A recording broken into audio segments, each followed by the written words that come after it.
E eu estava, hoje pela manhã, muito cedo, e veio ao meu coração esse texto que já muito, né, Deus tem falado para nós sobre esse dia memorável que foi a ressurreição corporal de Cristo, né?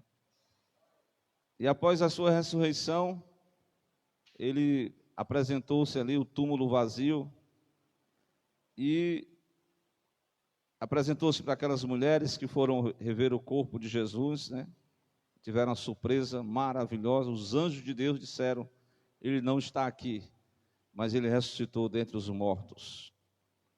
E no versículo 13 em diante, né, nós até caminhamos aqui com os irmãos pela manhã, falando sobre o processo de como Cristo restaurou o ânimo dos discípulos,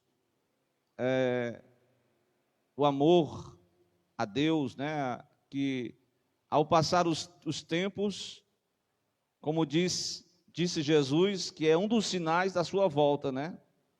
Quais são os sinais? A irmã até citou aqui, a irmã, que por se multiplicar o pecado, o amor de muitos esfriará. E aí, muitos irmãos esfriando na fé, e não foi diferente.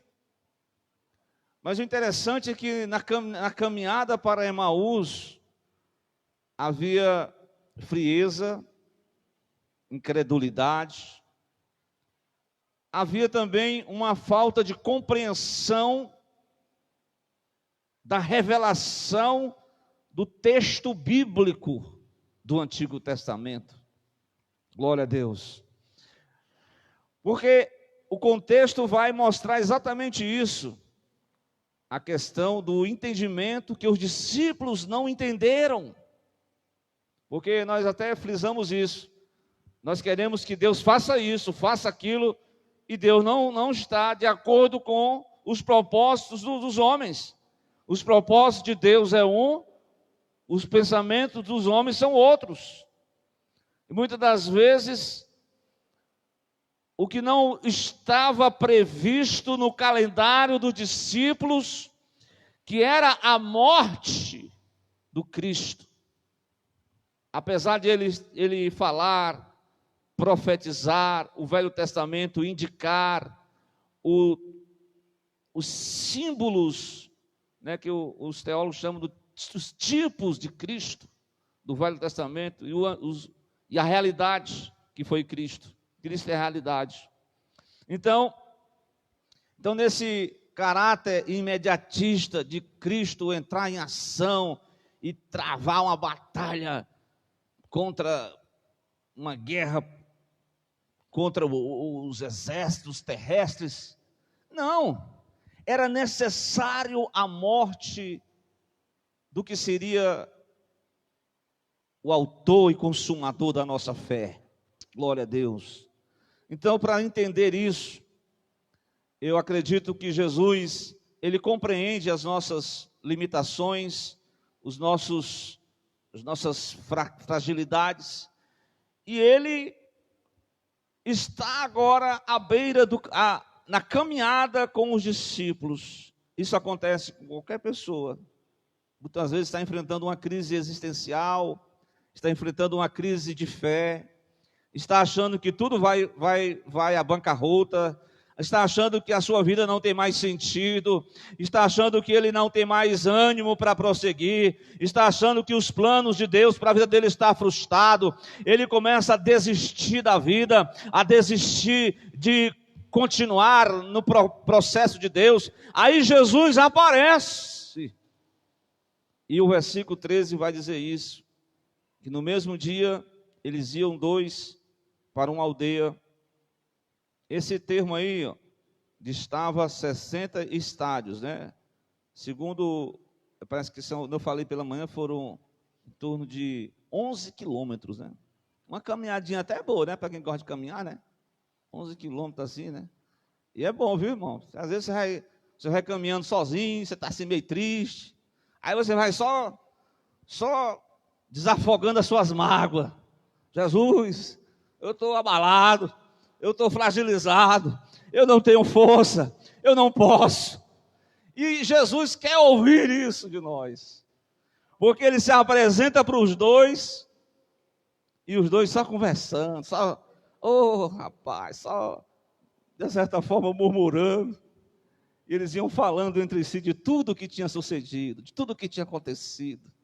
E aconteceu que indo eles falando entre si, fazendo perguntas um para o outro, o mesmo Jesus, o escritor Lucas, ele registra isso porque ele é o mesmo, ele não mudou, ele é o mesmo ontem, hoje e eternamente, glória a Deus. Ele é o mesmo que apareceu para aqueles, segundo a teologia, né? A cristofania do Velho Testamento. Ele apareceu para três servos que estavam pegando fogo na provação, mas é na prova que ele mostra a graça dele, o poder dele. Glória a Deus. Quando você estiver num arroxo na prova, não se preocupe não, aquelas palavras vão soar bem pertinho do seu coração. Eu estou contigo, meu servo, não temas. Glória a Deus. Então, irmãos, mas acontece que, diante das circunstâncias, o conhecimento de Cristo, às vezes, ele é afetado. Essa intimidade, muitas vezes, a pessoa é abalada, porque a pessoa age como um homem natural, age como se não estivesse acreditando mais. E a Bíblia diz que, irmão, daí depois pega um pouquinho d'água aqui, que os olhos deles estavam como que fechados. Eles não, na caminhada, as pessoas, os irmãos, às vezes conversam com a gente, cadê esse negócio de máscara? Eu nem conheço mais, não. O irmão conversa comigo, eu digo, irmão, mas eu não estou nem conhecendo, né? Aí, quando você tem mais conhecimento com a pessoa, com essa máscara, até que dá para conhecer, né? Mas os discípulos não conheceram Jesus. Não sei que mistério foi esse, mas o Cristo não estava mais com aquela cruz, com aquela coroa de espinho na cabeça, não estava mais todo ensanguentado, não estava mais todo dilacerado, foram 40 chicotadas nas suas costas, ele ficou como no dizer de Isaías, um homem não tinha parecer nem formosura, nenhuma beleza víamos para que o desejássemos, era já o terceiro dia, ele já se apresentou para aquelas mulheres, Maria Madalena e as outras mulheres, agora ele se apresenta para dois, não era muito conhecido dos apóstolos, mas é Cleófas e outro amigo dele no caminho de Emaús, eles têm um encontro maravilhoso, mas eles não conhecem, mas não se preocupe, meu irmão, quando a prova te apertar, quando as decepções da vida te afrontar, Deus está contigo, talvez você não esteja vendo nada, mas Deus está bem dizendo aí, glória a Deus, essa prova vai passar, essa luta, Deus vai tomar providência na sua vida, meu irmão, glória a Deus. Então, como é que se dá o processo da restauração? Primeira coisa que eu anotei lá, qualquer relacionamento de pessoas tem que ter conversa. Não é assim? Não é monólogo, é um diálogo. O diálogo é entre um homem e uma mulher. Se o homem e a mulher não conversar nada, como é que esse casamento vai perdurar? Parece que vive isolado um do outro. O relacionamento, o amor conjugal tem que ser cultivado. O nosso relacionamento com Deus, nós temos que cultivar uma conversa franca. Deus quer ouvir a conversa franca mesmo, irmão. Está aqui os meus pontos, Jesus. Eu estou fraco, eu estou precisando disso. É a franqueza que Ele quer ouvir. E Ele indaga. Quais? Que palavras são essas? O que vocês estão trocando aí, conversa? Por que vocês estão tristes? O que abalou o coração de vocês?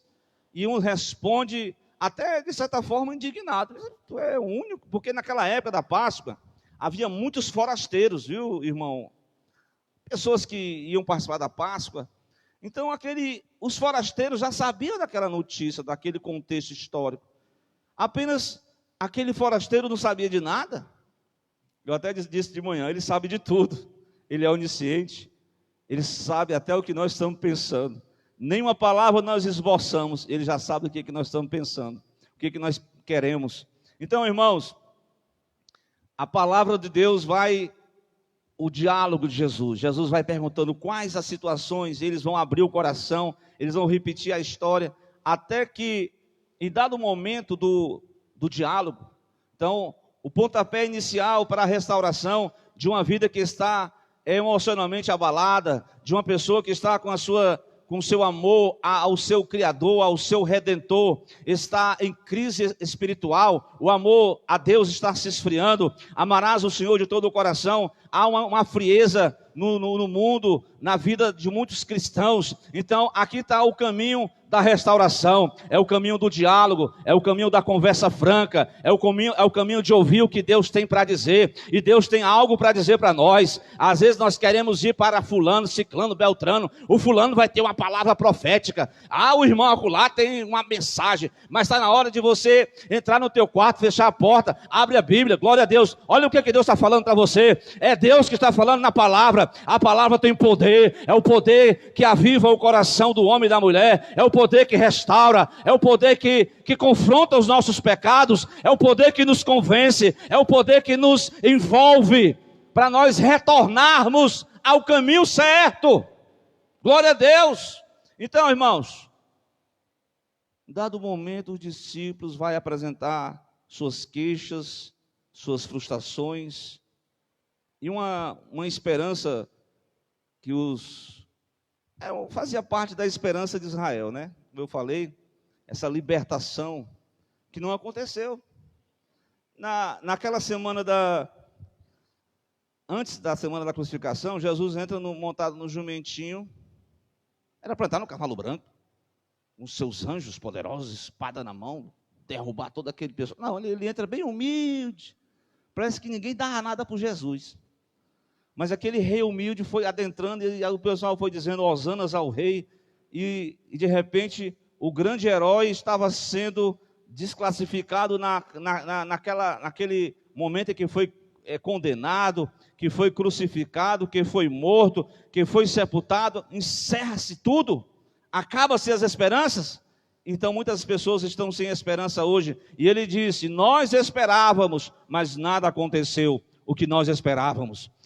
Houve muitas expectativas erradas. As pessoas estão com expectativas erradas, estão colocando expectativas no homem, estão colocando expectativas em determinadas situações, mas as pessoas estão frustradas. Mas se você colocar as suas expectativas, as suas esperanças no Deus de Israel, no Deus vivo, pode ter certeza, Ele já te remiu dos seus pecados. Você quer mais esperança melhor do que essa? A redenção dos seus pecados pelo sangue de Jesus Cristo derramado na cruz do Calvário. Mas eu quero adiantar mais um pouco, dizer que não somente o amor a Cristo, a esperança, mas a fé também foi desestruturada. A fé já não acreditava mais, até as irmãs foram lá, contaram todo o testemunho, mas os discípulos estavam tão incrédulos. Isso acontece, irmãos. As pessoas que parece que a caminhada vai passando e as pessoas vão se afastando e não vai alimentando a fé. A fé cristã, irmão, não é simplesmente você, no automático, você liga. Não, você tem que se aproximar no diálogo, você tem que ouvir as palavras de Deus, que as palavras, a Bíblia diz, a fé vem pelo ouvir, o ouvir a palavra de Deus. Então, irmãos, quando a palavra de Deus não está sendo cultivado, aí dá-se lugar aos pensamentos mundanos, aos pensamentos dos homens, e aí eles entraram aí Jesus teve que expor a verdade que liberta, e a verdade que liberta é a palavra de Cristo. Glória a Deus. Quando a palavra diz no versículo 25, vocês estão nerços, tardos de coração, para crer em tudo que os profetas disseram? Você não acredita no que está escrito nas palavras de Deus? Aí nessa caminhada com Jesus, Jesus foi abrindo as revelações do Velho Testamento, que tudo se cumpriu. Oséias capítulo 6, ele fez a ferida e ele mesmo a ligará, no terceiro dia ele ressuscitará. Isaías 53, Eu até falei de manhã, a mesma explicação que Felipe deu ao eunuco, ele explicou tudo que Cristo deveria padecer e ao terceiro dia ressuscitar. Então, meus irmãos, eu achei interessante, porque aquele homem desconhecido que abriu o rolo, né, a palavra, trouxe o entendimento para os homens que estavam sem a entender o propósito de Deus. E em dado momento, no final daquele dia, já era quase o entardecer, chegando à noite, e já chegaram então na aldeia de Emaús, e os dois discípulos fizeram um pedido, constrangeram ao viajante, ao caminhante, da seguinte forma: fica conosco, porque já é tarde, já está o sol se declinando, e precisamos, e ele entrou para ficar com eles. Então aqui é uma proposta muito interessante, né? Porque o Cristo que salva, o Cristo que perdoa, para nós desfrutarmos da comunhão com Ele. Apocalipse 3:20, geralmente nós usamos para o pecador. Eis que eu estou à porta e bato. Então Jesus, na verdade, estava batendo na porta desses discípulos, no caminho de Emaús. Batendo na porta, estava encorajando eles, estava restaurando o ânimo deles, estava restaurando a fé deles, estava restaurando o mover de Deus no coração deles. Mas eles precisavam tomar uma decisão. Eis que eu estou batendo na porta de cada um dos corações. Se alguém, eles ouviram a voz de Cristo. Interessante, o diálogo com Cristo é essencial para a restauração. Ouvir as palavras de Cristo é primordial para a restauração. Ouvir a palavra de Cristo. E mais importante também o terceiro passo: deixe Cristo entrar em sua casa. Quando Cristo ele adentrou na casa dos discípulos, olha o que acontece. Ele vai fazer parte do cotidiano da vida deles. Cristo não vai ser mais uma pessoa desconhecida, não vai ser mais um forasteiro, não vai ser mais uma pessoa que você... Quem é essa pessoa mesmo? Até porque a gente tem aquela questão, né? A Bíblia fala que nós temos que ser hospitaleiros, mas às vezes tem que ter cuidado com quem então nós hospedamos, né? Porque não é toda pessoa que você vai hospedar, né? Tem gente aí que se faz igual aquele pessoal lá, que fizeram de pobrezinho, de repente eram uns tremendos enganadores, né? Então, mas não é diferente daquilo. Cristo, ele se deu a conhecer. Exatamente, eu vou concluir agora nessa parte do 29, o 39, quando ele, melhor dizendo, capítulo 24, o versículo de número 30, que é exatamente o momento, né, em que eles já estavam recebendo Jesus em sua casa, e aí no momento em que eles estando com eles à mesa, tomando do pão, e o abençoou, partiu e lhe deu. Quando acontece isso, glória a Deus, não que isso fosse, o ato da ceia em si não é algo para você, não, porque você já tem, você já vem, já anda com Cristo, está em comunhão com Cristo, glória a Deus, né? A ceia, ela apresenta esses dois símbolos, o símbolo da salvação e o símbolo da comunhão. É você estar comemorando a sua salvação pela morte de Cristo, pelos méritos de Cristo, mas também você está desfrutando da comunhão, a mesa com Cristo. E é isso que nós vamos fazer agora. Vamos fazer o memorial, vamos estar à mesa, glória a Deus, após uma jornada de um mês inteiro. Muitas vezes nós reclamamos da vida, nós ficamos assustados, a fé vai à bancarrota, as esperanças às vezes fogem, o ânimo não tem, mas o momento em que você se aproxima, em que você clama, em que você ora, em que você busca, em que você chora, aí Deus começa a restaurar, glória a Deus. Então nesta noite, vamos ficar de pé, né? O tempo já está bem, vamos ceiar com Cristo esta tarde, melhor dizendo. Estou querendo voltar para a noite de novo, viu? Mas próximo domingo vai ser a noite, viu? Essa tarde, vamos ceiar com Cristo. Vamos deixar Ele encher o nosso coração da sua paz. Vamos clamar a Ele, vamos rogar ao Senhor que Ele venha nessa noite. Então, se todo mundo está aqui diante de Deus, né, estão bem com Deus, se tem alguém para se reconciliar com o Senhor nessa tarde? Tem alguém? algum irmão que precisa de oração, que precisa de se restaurar, oração de restauração, o Senhor está aqui para te abençoar, te fortalecer. Glória a Deus. Se tiver, nós vamos orar. Se tiver alguém para aceitar Cristo, né, nas redes sociais também, o Senhor Jesus, Ele está batendo a porta de cada um dos nossos corações. Então, façamos como os 2 discípulos de Emaús. Entra, Jesus. O dia já está tarde, já está se